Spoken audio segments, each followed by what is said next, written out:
যে বাবা মায়ের একমাত্র ছেলে ১৩ মাস ধরে নিখোঁজ, আদরের সন্তানটি বেঁচে আছে কিনা এ শঙ্কা যখন বারবার মনে ঘুরপাক খাচ্ছে, সেই বাবা মায়ের মানসিক অবস্থা অনুধাবন করাটা দুরূহ।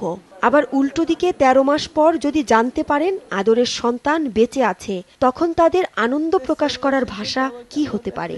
ইনশাআল্লাহ আমার বুকে ফিরে। উচ্ছল আর প্রাণবন্ত যুবক সাব্বিরকে সমুদ্রের উত্তাল ঢেউ, পাহাড়ের বিশালতা খুব বেশি টানত।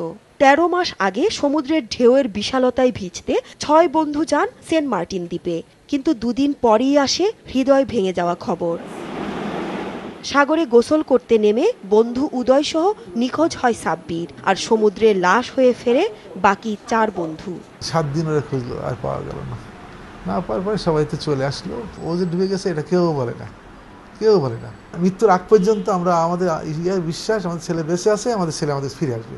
সাব্বির মারা গেছে এমনটাই অভিমত সবার, কিন্তু মায়ের মনের কোণে জমে থাকা একটি ক্ষীণ আশার আলো, হয়তো বেঁচে আছে তার আদরের সন্তান।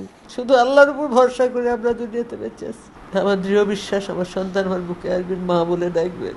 বিস্ময়কর হলেও সত্য, ১১ই মে পত্রিকার পাতায় ছেলের মতো চেহারার ছবি দেখে মা সেলিনা আক্তার আঁতকে ওঠেন।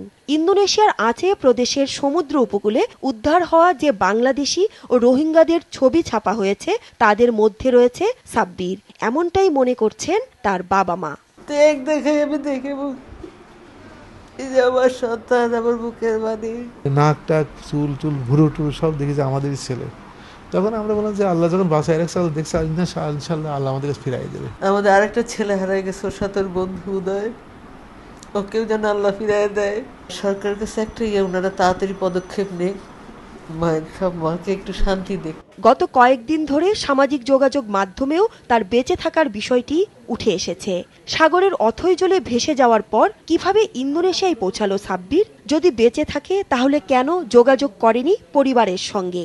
এমন নানা প্রশ্ন ঘুরপাক খাচ্ছে এখন সবার মনে। মৌসুমী ইসলাম, সময় সংবাদ, ঢাকা।